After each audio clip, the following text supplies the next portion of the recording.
Desde hace unos instantes el titular del Congreso, Daniel Salaverry. Muy bien, como lo había anunciado, hoy estoy con Beatriz Merino. ¿Cómo está, Beatriz? Bienvenida. Hola, Renato. Buenas Primera noches. mujer en ejercer la presidencia del Consejo de Ministros en América Latina, ¿sí? ¿Es verdad? Primera mujer en ser designada defensora del pueblo, ¿Es verdad? ¿sí? Melómana absoluta, Un poco. fanática de Tina Turner, de Lady Gaga. Eso sí. ¿Cómo está, Beatriz? ¿Cómo está viviendo el momento político? Escuchábamos al presidente del Congreso, se han suavizado un poco los tonos en los últimos días, pero es verdad, es inevitablemente cierto que hay una colisión entre el Ejecutivo y el Legislativo, y en el horizonte la promesa de una reforma política y una reforma judicial que hace un mes parecía merecer el compromiso de todos, se ha ido diluyendo. ¿Usted cómo ve el momento actual en el Perú? Yo creo que lo importante es la vocación anticorrupción como bandera principal que ha encontrado, por un lado, la ciudadanía en general, ¿no? Y una especie de rechazo, repugnancia, ¿no es cierto?, a todo esto que hemos lamentablemente tenido que vivir otra vez, ¿no? Es una segunda ola de corrupción. Bueno, una segunda en las últimas décadas, porque tantas otras en la República. Como un déjà vu de los 2000, Así es, ¿no? exacto. Y un instinto, me parece, político acertado del presidente de haber tomado esta bandera en su discurso del 28 de julio, de haberlo planteado vía el referéndum, ¿no es cierto?, con cuatro proyectos. Y por otro lado, ahora, luego de unas escaramuzas, una reacción, me parece adecuada del Congreso, de ponerse a trabajar, de ponerse a sesionar en sus comisiones, tanto de Justicia como de Constitución, que estuvieron muchas horas ayer, y buscar un dictamen que entiendo va a estar listo mañana, ¿no? Y que ya les permitirá avanzar por lo menos en uno de los temas importantes, que es un Consejo Nacional de la Magistratura descabezado. Ahora, ¿usted nota de parte del Parlamento, de las fuerzas políticas, ese mismo compromiso de lucha contra la corrupción que usted ha subrayado como que debería ser lo principal en la agenda? Es lo que dicen, o sea, a ver, yo lo que creo, ¿no?, es que, y lo he planteado y lo he dicho ya antes, creo que el mejor ambiente para avanzar en estas reformas es el ambiente de diálogo, de conversación, de consenso, de persuasión, ¿no? Me parece que el tono de enfrentamiento y el tono, digamos, es mutuo, ¿no? Es un tono que finalmente no aporta al debate, porque por los apuros se pueden equivocar. Esto ya es un error, ¿no es cierto? El CCD se equivocó al plantear el Consejo Nacional de la Magistratura como lo planteó, y esto que hemos el Consejo Nacional de la Magistratura como lo planteó, y esto que hemos vivido es el resultado de ese error. Porque es no podemos error. Permitirnos otros errores para el futuro. Exactamente, porque ¿no? lo estaremos pagando de la misma manera dentro de 3 o 4 años. Entonces, a mí me parece que hace bien la Comisión de Constitución y la Comisión de Justicia, y entiendo que han ido todas las altas autoridades, y espero que encontremos pues un consenso en este tema, ¿no? Y tanto también en eso como en la reforma política, porque son temas que la ciudadanía quiere ahora. Lo que creo, ¿no?, es que lo que no le conviene al país es que eso sea en un ambiente de enfrentamiento, porque la democracia, por definición, es, digamos, el rechazo a la dominación, ¿no? Entonces, esta escaramuza de poder, ¿no? Yo tengo el poder, tú tienes el poder, o sea, eso creo que no es poco, no es saludable. No es Ahora, saludable para el país. lamentablemente es una escaramuza que viene desde la última elección presidencial, ¿no? Y que ha durado lo que duró el gobierno de Pedro Pablo Kuczynski, donde el Congreso era un escenario permanente de enfrentamiento entre el Ejecutivo y la mayor fuerza de oposición, que es Fuerza Popular. Lo que le quería preguntar es, si continuamos con este clima, ¿deberían volver a sentarse a conversar el presidente Vizcarra con Keiko Fujimori, considerando que es la lideresa del grupo mayoritario en el Congreso? Por supuesto que sí. O sea, con Keiko Fujimori y con los presidentes o líderes de los demás partidos también, de oposición, o bueno, en general, ¿no? Lo que creo es que se perdió de vista en esta última elección, quizá porque fue una elección muy reñida, quizá porque fue una elección muy agresiva, donde creo que por primera vez escuchamos en el Perú adjetivos muy duros, en los debates mismos, ¿no? Agresiones muy fuertes. Había ocurrido ya, ¿se acuerdan cuando la elección fue entre Keiko y Humala? Claro. Y salieron todos los prejuicios en redes sociales. Claro. Pero salieron en redes, ahora salieron entre los candidatos, ¿no? Es verdad. Entonces yo creo que quizá quedaron ahí algunas heridas, pero lo que tenemos que entender es que se compite hasta el día de la elección. Una vez que el pueblo soberano dice su palabra y dice ganó A o ganó B, a partir del día siguiente, unos gobiernan y otros hacen la leal oposición. La leal oposición significa hacerla en el Congreso y significa hacerla dentro de los márgenes y marcos de la ley y de la Constitución. ¿Usted considera que Fuerza Popular se ha movido dentro de esos márgenes, que ha hecho una oposición legal? Es que yo creo que han sido 2 años muy difíciles, porque en ese periodo ha caído un presidente constitucionalmente elegido, ¿no? Entonces, los peruanos hemos tenido que vivir una convulsión, ¿no es cierto? Es un trauma para una república como la nuestra. Y hemos tenido además que vivir lavajato, ¿no es cierto? De acuerdo. O sea, no nos olvidemos que estamos en el medio, y hay también muchos intereses que se relacionan con lavajato, porque en realidad recién se acaba de destrabar este tema del convenio con las autoridades del Brasil. Ahora mismo creo que tenemos los fiscales en el Brasil, lo estuvieron hace unos días, no sé si ya volvieron, ¿no? El fiscal Vela, me parece. Así ¿ya? es. Y entonces estamos con sinceridad todos los peruanos muy ansiosos de saber cuál va a ser finalmente la información que va a llegar. Porque, es un momento bien interesante por lo que usted acaba de decir. Se juntan demasiadas cosas. Para algunos, la reforma política es lo urgente. Para otros, no hay que descuidar la reconstrucción del país. El tema de la corrupción, la bajada todo de Odebrecht, tampoco se puede desatender. Así es. ¿Por dónde ordenamos un poco el asunto y la agenda? Yo creo que identificando a los enemigos, ¿no? O sea, ¿quiénes son los enemigos del Perú, ¿no? Principalmente los corruptos. Pero hay un enemigo que subyace en todo esto, que es la impunidad. Yo creo que los peruanos estamos hartos, ¿no es cierto? Verdaderamente hartos de ver cómo personas que han delinquido, personas que han cobrado coimas, personas que desde los más altos lugares del Estado, donde debieron llegar para servir al pueblo peruano y no servirse a sí mismo o a sus cuentas corrientes, ¿no? Creo que estamos hartos de verlos paseando por las playas o simplemente tomando café en una esquina. O sea, yo creo que si son culpables debieran ser sometidos a procesos, debieran ser denunciados, debieran ser condenados y debieran pagar sus condenas. Porque solo de esa manera, ¿no?, estaremos sentando al precedente que en el Perú quien delinque lo paga. ¿No es cierto? Y de esa manera estaremos previniendo que otros mandatarios, que otras personas que desempeñan cargos que de viceministros o ministros o lo que sea, no lo vuelvan a hacer. Entonces, a mí me parece que eso es más importante, ¿no? Que en qué fecha, que si es el primer domingo, el tercer jueves. O sea, no debería ser tan importante si llegamos a diciembre con no, el referéndum. Es importante, yo creo que la celeridad es importante, yo creo que el hartazgo es muy grande, es importante, yo creo que es importante respaldar al presidente, además, en una tarea contra el enemigo principal del país, que es la corrupción. O sea, yo no he escuchado a nadie en el Congreso decir, no, sí, yo estoy de acuerdo con los corruptos, ¿no? O sea, claro. Todos estamos en desacuerdo y todos queremos, pero también hay que entender que subyace este tema del lavajato, y yo creo que lamentablemente, Renato, no solamente hay acusaciones contra expresidentes o expresidentes del Perú, también hay contra ministros, también hay contra congresistas, contra viceministros, contra empresarios de primer nivel en el Perú, que jamás se había visto esto, contra algunos de los estudios más importantes del Perú y de Lima, árbitros, digamos, del sistema de arbitraje que fue creado precisamente para alejarse, digamos, de todo lo que se decía el Poder Judicial.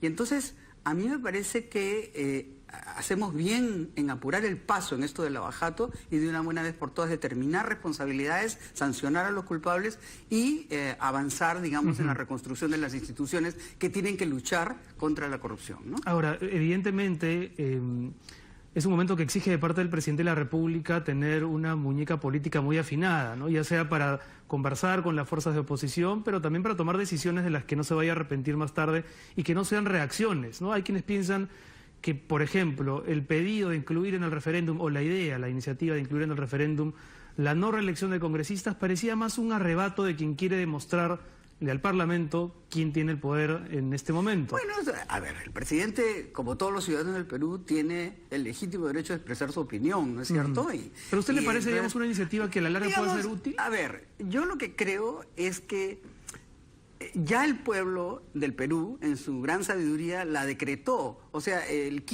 solo el 15% de los parlamentarios tradicionalmente se reeligen, Así ¿no? es. Entonces, a mí me parece que hay que reflexionar sobre este tema, porque puede ser también una sanción a los que son competentes y buenos, ¿no es cierto? O sea, la pregunta sería, no requiere el Parlamento de una sabiduría que venga, digamos, de la experiencia de parlamentos anteriores. Yo he sido parlamentaria, ¿Usted ha sido yo he senadora? sido congresista y he sido senadora. Así es. Y cuando yo entré al Senado, bueno, era evidente que los senadores que tenían experiencia eran los que nos iban guiando, ¿no? No son temas sencillos. Manejar un país es manejar el destino de 35 millones de personas. Ahora, usted es una enorme responsabilidad. Evidentemente apuesta por un sistema bicameral. Sí, bueno, a mí siempre, yo pertenecía al último Senado, ¿no es cierto? Creo que es indispensable un espacio de reflexión, o sea, una cámara reflexiva, un espacio donde se ven además los temas del país en general. El Congreso tiende a ser muy representativo de las diferentes regiones, ¿no? O sea, los congresistas van a sus diferentes circunscripciones, pero hay un marco, digamos, de las políticas del Estado en general, de las relaciones exteriores, ¿no es cierto?, que requieren de un perfil diferente, ¿no? Y yo tengo la absoluta certeza, porque además he conversado con peruanos de gran honorabilidad, durante el curso, digamos, los últimos años, que me han dicho: mira, si hubiera un Senado, a mí me gustaría, ¿no? Y estoy segura que podría constituirse un Senado realmente de primer nivel en el Perú para beneficio de todos los peruanos, ¿no? Ahora, es un momento que también viene exigiendo de parte de distintos actores políticos y judiciales gestos, ¿no? Y el fiscal de la Nación, que está en un momento muy cuestionado, no parece entender que parte de su papel también supone eso, quizá dar un paso al costado ante el cuestionamiento de distintos frentes.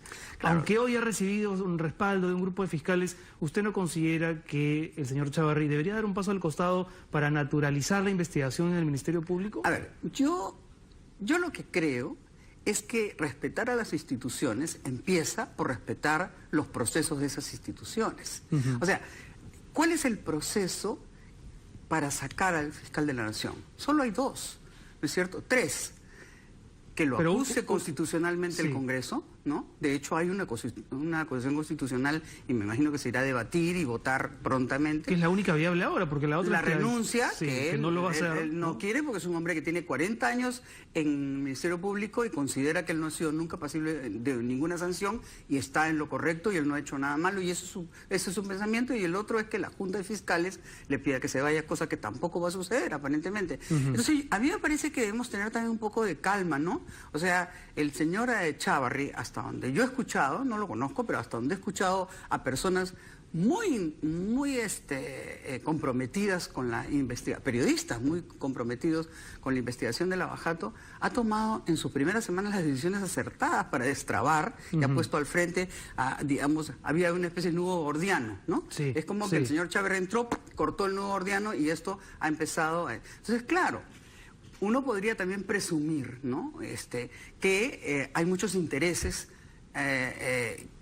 que preferirían que Chávarri no estuviera ahí, ¿no? Entonces yo digo, como que también hay tranquilos, intereses, ¿no?, de quienes preferirían que continúe. Por eso, entonces yo creo que un poco de tranquilidad, ¿no?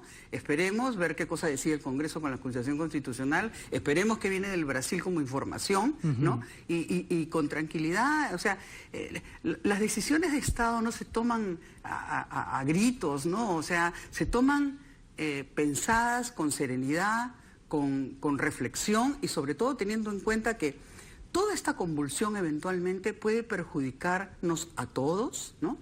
Y puede perjudicar incluso eventualmente una economía que afortunadamente está este año bastante bien, ¿no? Entonces yo creo que tenemos la obligación de cuidar eso, ¿no? ¿Y están en el elenco del Ejecutivo y del Parlamento las personas adecuadas como para prolongar un poco ese mensaje de vamos a calmarnos? Porque lo que se ha escuchado en los últimos días es, por lado del presidente, yo no voy a transar con la corrupción, haciendo no sé si alusiones a Fuerza Popular o no, pero en todo caso en un tono un poco confrontacional. Y en el Parlamento se rumorea con el tema de vacar a Vizcarra, aunque lo ha descartado Keiko Fujimori, pero es como un tema que no termina de despejarse. A ver, pero eso son cosas accesorias, ¿no es cierto? O sea, ¿qué cosa es lo importante? Que ya tenemos en el Congreso a las dos comisiones trabajando sí, en esto. Tenemos al presidente muy decidido, muy determinado, con una agenda que quiere avanzar. Tenemos a la Fiscalía, al Ministerio Público, trayendo ya con fiscales allá, bastante serios como el doctor Vela aparentemente, trayendo la información. Entonces, digamos, apostemos pues que de aquí a diciembre, ¿no? Vamos a tener, ojalá, el referéndum, o de pronto no se necesita si las fuerzas políticas se ponen de acuerdo y aprueban todo con más de 80 y tantos votos, que creo que es lo que necesitan, ¿no? En fin, ya esos son temas que tendrán las fuerzas políticas, técnicas que tendrán que decidir. Pero yo no quiero ser pesimista, ¿no? Yo creo que el enemigo está bien definido, el enemigo está claro, y que así como mi generación venció al terrorismo, ¿no? Y esta semana... Lo hemos recordado, ¿no? Tanto la captura de Ismael como el tema de Tareta. Con gran dolor, ¿no? Querido Renato, sí, porque con duda. Gran dolor, ¿no? A mí me tocó vivir de joven el dolor de esa violencia terrorista, ¿no? Y de los crímenes y de los coches bombas y de en todo, particular, ¿no? ese año 1992, si uno lo recapitula, estuvo plagado de tragedias. Empezó en febrero con el asesinato por parte del Sendero Luminoso de Mariana Moyano. Claro, yo estuve en la misa, estuve en su misa en Villa El Salvador. Terminó en diciembre con el asesinato por parte del Grupo Colina de Pedro Wilca, y en medio tuvimos coches bombas, Tarata, disolución del Congreso. Es un año que regresa continuamente, ¿no? Es un año que regresa y que los jóvenes no lo han vivido porque no tienen esas heridas, ¿no? Y qué bueno que no las tengan. O sea, qué bueno, porque viven con la frente alta, pero ahora ellos, y yo se los digo permanentemente, tú sabes, yo ahora presido una universidad, la Universidad César Vallejo, y me toca conversar mucho con los estudiantes, con los chicos, ¿no? Cosa que a mí me llena de energía, y siempre les digo, ¿no? A ustedes les toca vencer a la corrupción. Ustedes son la generación que tendrá que enfrentarse o no van a tener un país donde vivir, ¿no? O sea, mi generación le tocó enfrentarse al terrorismo y ustedes, nosotros vamos a estar ahí para ayudarlos, acompañarlos, orientarlos y apoyarlos en todo lo que requieran. Pero no permitamos que se apoderen los corruptos del Perú. Ya lo han intentado muchas veces. Yo estoy seguro que el pueblo del Perú no lo va a permitir. Antes de terminar, doña Beatriz, ahora que mencionó el cargo que tiene usted en la Universidad César Vallejo, en algún momento se le cuestionó el hecho de continuar en el cargo cuando el señor César Acuña estuvo involucrado en un caso de plagio. ¿Se lo pensó? ¿Fueron días difíciles para usted? ¿Lo conversó con usted misma o siempre tuvo en claro que no debía abandonar el puesto? Yo tengo muy claro las decisiones que tomo en mi vida y por qué las tomo, ¿ya? Yo estoy en la Universidad César Vallejo porque considero que los jóvenes, los 100.000 jóvenes que estudian ahí, tienen todo el derecho de tener una carrera profesional como la has tenido tú o como la he tenido yo. Muchos de ellos se presentaron a escuelas, a universidades públicas y no lograron por milésimas, porque en realidad todas estas universidades privadas también son el producto del fracaso de la universidad pública. Yo estoy en San Marcos. Sí, así es. Yo soy un producto de la universidad pública, ¿no es cierto? Entonces lo sé. Y son personas que tuvieron el deseo de estudiar y que tienen todo el derecho de no vivir una vida siendo jardineros o gafiteros o choferes, que no tienen nada de malo serlo, ¿no es cierto? Porque todo trabajo dignifica, pero tienen la vocación de estudiar medicina o arquitectura o derecho, pero no pueden pagar pues las universidades que son tan costosas en las universidades de Lima. Entonces la universidad hace un esfuerzo grande en darles esa educación, ha hecho un esfuerzo enorme de inversión para su licenciamiento, que estoy segura de obtener pronto, y cada vez que yo me levanto a las 5 de la mañana todos los días para irme al campus lejos allá en Los Olivos donde tengo y a las 5:30 salgo de mi casa, sí, yo sé exactamente por qué tomé la decisión de quedarme, por ellos. O sea, lo que me está diciendo, si la he entendido bien, es que se lo pensó, pero que pesó más para los chicos, el tema de los universitarios. Por los estudiantes, y mientras tengan la energía y la fuerza lo seguiré haciendo, porque creo que la juventud es la reserva moral del Perú, ¿no es cierto? Y creo que el Perú además tiene que sostener su crecimiento en personas que quieren sacar también a sus padres de la informalidad, de tener sus negocios en los mercados. Tienen todo el derecho y nada me produce a mí más ilusión que ver sus sonrisas y sus ganas, y a mí eso me llena de energía. Bueno, siempre es edificante conversar con usted, Beatriz. Gracias por venir. Gracias, Renato. Y bueno, y no sé si sigue tratando de ir a los conciertos de Lady Gaga, sí. de Tina Turner. Trato, ¿cómo se llama? Trato cada vez que puedo. Ahora he estado con mucho trabajo porque este año pasé casi la mitad del año en Harvard. O sea, me fui a estudiar filosofía y ética precisamente entre enero y mayo. Así que ha sido un año más bien de bibliotecas, ¿no es cierto? Este año, pero espero que el próximo año empezar a seguir ahí. Bueno, Tina ya no está. ¿Sigue leyendo poesía? Sigo leyendo poesía. Sí, me alegro mucho. Muchas gracias, Beatriz, por venir y por iluminarnos un poco con ese llamado a la calma. A veces el hecho de estar todos los días detrás de las mismas noticias nos hace también caer en estas olas de pánico y de enfrentamiento. El diálogo, qué bueno conversar con usted. El diálogo es lo único, o sea, la escucha activa, el podernos escuchar unos a otros y en ese ambiente de serenidad y de diálogo encontrar la verdad. La verdad normalmente no la tiene una de las dos partes, la verdad se busca, ¿no? La verdad se encuentra. Y yo creo que el Perú ha avanzado mucho, el Perú es un gran país, tiene un gran futuro, vamos a llegar al Bicentenario. Que ojalá que lleguemos bien. Sí, vamos a llegar bien y además será un momento de repensarnos y relanzarnos. Nos quedamos con eso. Un aplauso por favor para Beatriz Merino. Vamos a hacer una pausa y regresamos para conversar con Fernando Tuesta Soldevilla sobre lo que ocurrirá con la OMP y con el Jurado Nacional de Elecciones. Eso en un ratito.